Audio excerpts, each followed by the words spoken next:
So in this third video in this series on semiotics and politics, I'm going to talk about how we have different orientations to truth according to, in part, political orientation, left to right. And this is a particular challenge now because we do live in a post-truth or nearly post-truth society due to a number of factors.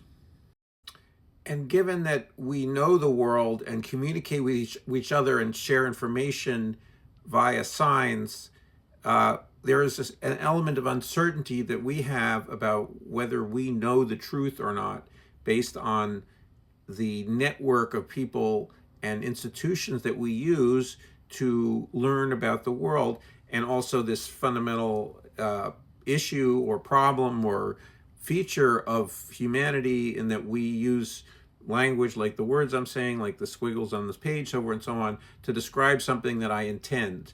And we all want to believe and intend that, in fact, we are telling the truth, that I am telling you the most truthful thing I could possibly say about this topic, and therefore I'm giving you a quote-unquote unmediated access to the signified my intended meaning by using these words and so forth and so on. But nevertheless, all of us are sort of convinced of that, at least if we intend to tell the truth, which is another issue that we'll deal with. But not all people intend to tell the truth, and especially in a post-truth society. But sociopaths in particular are people who engage in manipulative behavior and deception, and they see their use of language as being about an instrument to get other people to do things for them, rather than as something that they are communicating a truth, an authentic truth, or whatever it is, something real about the world. They are using not just language, but signs and symbols, the whole symbolic universe and sign semiotic universe to try to get people to do things that they want. And this is not solely sociopaths. Also, institutions are attempting to do this in different forms by their design, intending to get people to do things, so forth and so on, not necessarily making statements about truth and so forth and so on, but simply as an instrument to have you do things in ways sometimes that you agree with. You agree that you should drive on the right side of the road so you don't run into people on the other side of the road if you live in one of those countries where people drive on the right side. And I mentioned in the earlier video that there is a tendency not only on the right, but particularly on the right in the leadership class of the right, or the authoritarian leaders, according to Altemeyer, that they tend toward sociopathy, that they tend toward people who see language and communication as an instrument to manipulate other people, and not as a means of telling truths about the world. And sociopaths are low on conscientiousness, which is one of the 5 factors of personality that's been discovered to be sort of a cross-cultural phenomenon, that people divide personality into these 5 factors, not using these words necessarily. So, but anyway, someone who is low on conscientiousness, or sociopaths generally are low on conscientiousness. It's part of their personality profile, and that is something that is required for someone to be a truth teller. In other words, to be high on conscientiousness.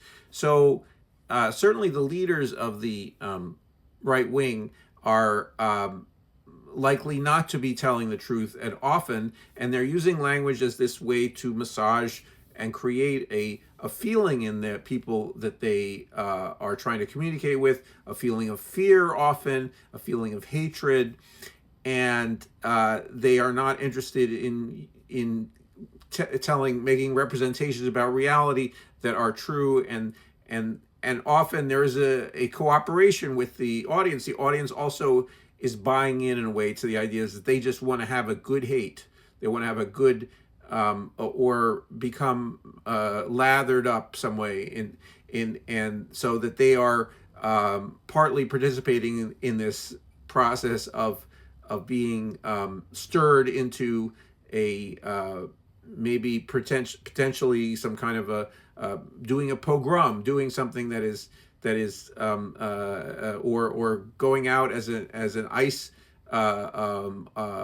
agent to hurt immigrants and other people who are not committing crimes. So producing a somewhat truthful picture of the world is not just a solo effort. It is a societal effort. It's an effort by both masses of people, but also institutions. And you could call this a process semiosis, which is a fancy word. And unfortunately, I found this graphic only in Spanish, but in any case, it gives you a sense of the different activities involved in creating this sign system that is a adequate representation of the world for people, or maybe even a particularly truthful one.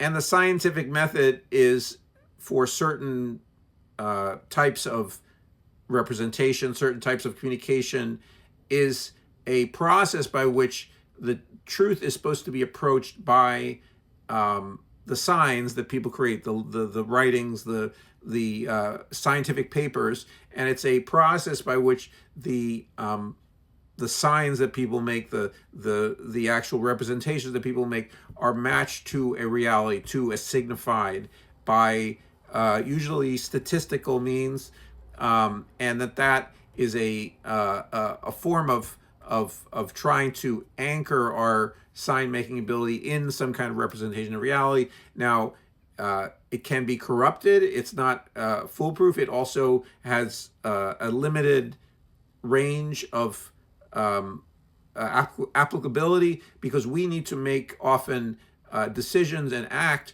according to future projections into the future about things that we can't do a scientific study about. And so we need to create a reality that is not only something that can be studied by science. So as a purely science-based, let's say, political program is not entirely realizable, or is not entirely complete without a projection, often based on our best ethical values, about what we want to do in the future. So, but anyway, this is one of the anchors of our semiotic system, of semiosis in our society. And it is obviously being attacked by the right wing, by people who are trying to create and reinforce the post-truth nature of our society, and particularly on the right wing. Now, obviously, in a totalitarian left-wing society like in the Soviet Union and so forth and so on, they also attacked the scientific method in certain areas which challenged the dogma that was being propounded by, for instance, Lysenkoism. So in any case, there were efforts also in that area but it's as a general rule, the left wing tends to be more favorable to the scientific method and favorable to being open to data from the world.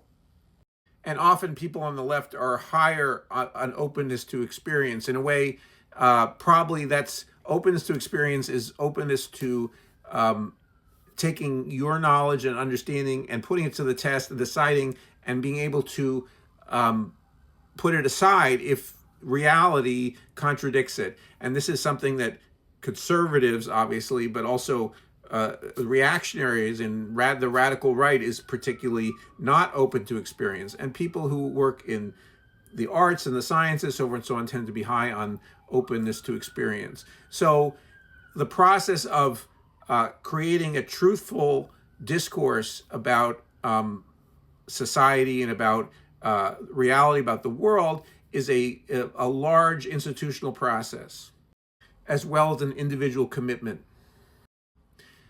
But media organizations are critically placed to distort and to make that collective understanding biased to the interests of, among other things, capital, among the richest people in society, because the ownership of these institutions is often the wealthy.